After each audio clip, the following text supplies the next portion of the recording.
Cukup dengan 3 langkah saja, kamu bisa catat keuangan bisnis untuk UMKM atau online shop tanpa harus repot-repot belajar accounting atau rekrut akuntan.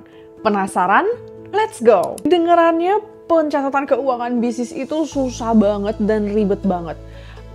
Bener sih, tapi mungkin untuk perusahaan yang udah punya 10 pabrik mungkin ya. Nah, tapi untuk bisnis UMKM atau online shop, percaya nggak kalau pencatatan keuangan bisnis itu sebenarnya cuma butuh 3 tahap aja. Tahap 1, pencatatan selama bisnis berjalan. Tahap 2, tutup buku. Tahap 3, buat laporan keuangan. Langsung aja yuk kita masuk ke step paling pertama, yaitu pencatatan bisnis berjalan. Biar nanti proses buat laporan keuangan di akhir bulan itu segampang mungkin, ada beberapa hal yang perlu kita catat selama bisnis berjalan, terutama pemasukan dan pengeluaran. Nah, kita akan bahas dari pencatatan pemasukan dulu ya. Nah, buat kamu yang jualannya itu udah pakai sistem, nah ini bisa sistem website atau marketplace, pokoknya yang ada fasilitas dashboard seller. Sebenarnya ini udah enak banget karena all you have to do adalah rajin-rajin pantau dan tiap akhir bulan tinggal tarik datanya. Kalau kamu jualan di berbagai platform yang berbeda-beda, jangan lupa nanti tiap akhir bulan kamu harus totalin semua penjualannya. Misalnya dari Shopee berapa, dari Tokopedia berapa, dari offline juga berapa. Kalau kamu jualannya itu tanpa sistem atau masih manual, contohnya seperti customer itu masih transaksi lewat jalur chat WhatsApp kayak gitu.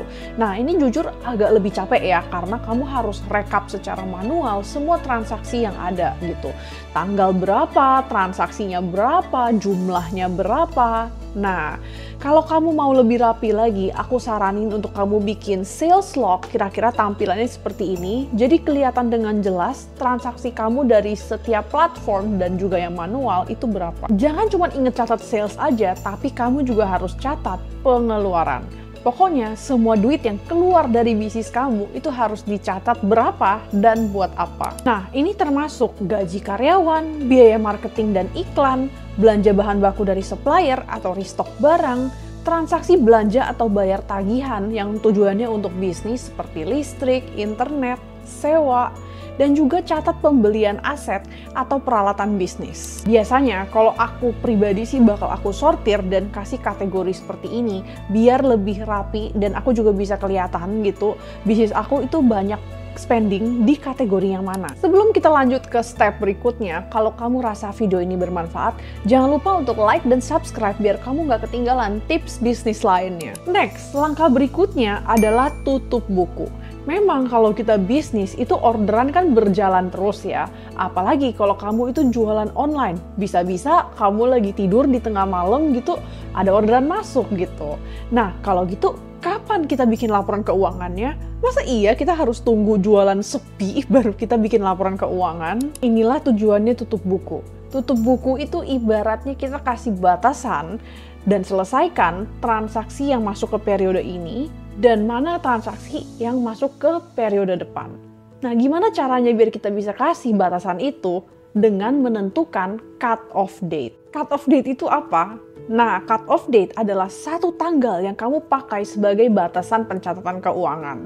Paling gampang sih bikin cut-off date itu hari terakhir bulan tersebut ya. Jadi tanggal 30 atau tanggal 31 biar gampang gitu. Jadi semua transaksi dari tanggal 1 sampai 30 atau 31 masuk ke laporan periode ini. Kalau lewat tanggal 30 atau 31 ya masuk ke laporan periode depan. Tapi cut-off date itu nggak wajib di akhir bulan ya. Semua perusahaan itu berhak menentukan cut-off date sendiri gitu. Ada yang tanggal 20, ada yang tanggal 15, ada yang tanggal 10.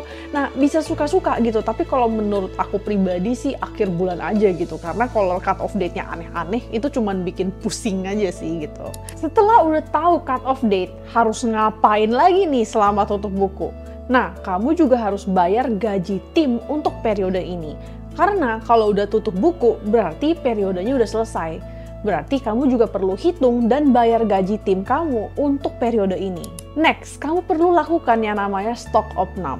Stock opnam itu berarti kamu hitung jumlah stok persediaan yang ada di gudang kamu.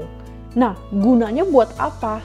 Nah, pertama, biar kamu bisa menghitung HPP saat nanti kamu buat laporan keuangan.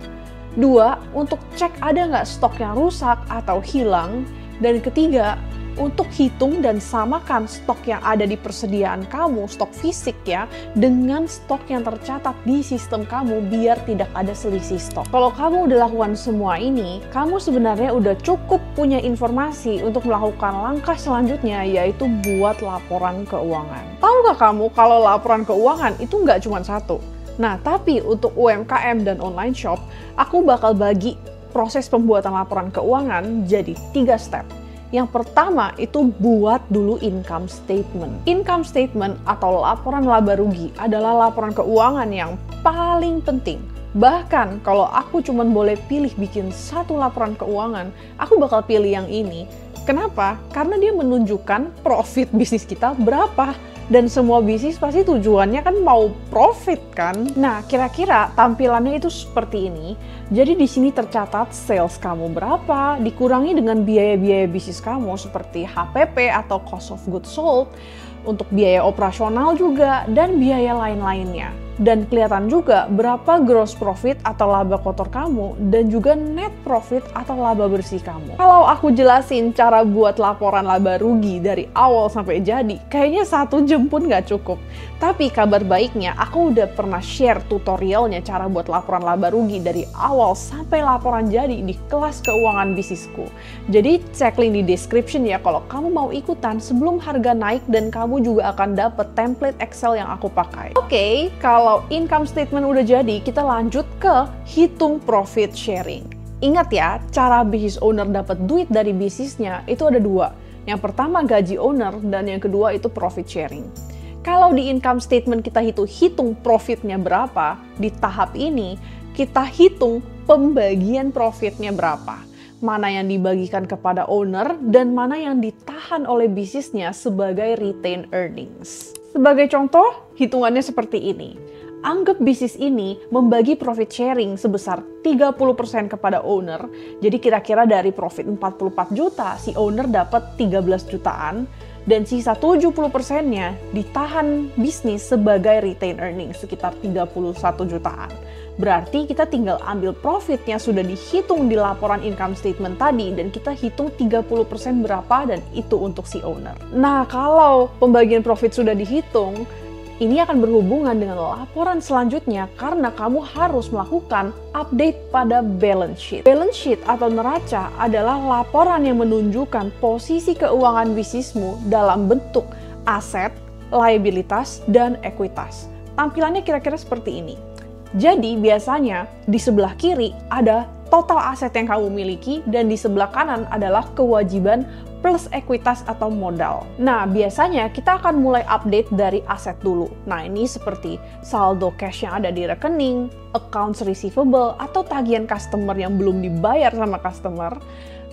Terus ada lagi inventory, yaitu tujuan kamu tadi melakukan stok opnam, yaitu untuk ngecek ada seberapa stok persediaan di gudang kamu. Dan juga aset-aset tetap seperti handphone, laptop, mesin, peralatan, dan jangan lupa hitung penyusutannya ya. Habis aset, kamu bisa lanjut ke liabilities dan equity. Untuk liabilities atau kewajiban bisnis, kamu hitung aja semua kewajiban bisnis yang masih ada, seperti tagihan supplier yang belum kamu bayar, hutang-hutang bisnis, atau kewajiban-kewajiban lainnya. Dan terakhir di bagian equity, profit sharing yang dibagikan kepada owner itu masuk ke saldo capital, dan profit sharing yang ditahan oleh bisnisnya masuk ke retained earnings. Dan jangan lupa untuk pastikan kalau sisi kiri dengan sisi kanan itu balance ya, karena memang begitu, aset sama dengan liabilities plus equity. Nah, kalau sejauh ini kita tuh bahas ya pencatatan keuangan, jangan lupa kalau duit bisnis itu nggak hanya dicatat, tapi juga harus bisa diatur. Kamu pasti mau kan bisa menikmati hasil kerja keras kamu. Nah, kabar baik, aku udah share 9 rahasia penting untuk atur duit bisnis di videoku yang ini, jadi nonton ya. Thanks for watching dan sampai jumpa lagi di videoku yang ini.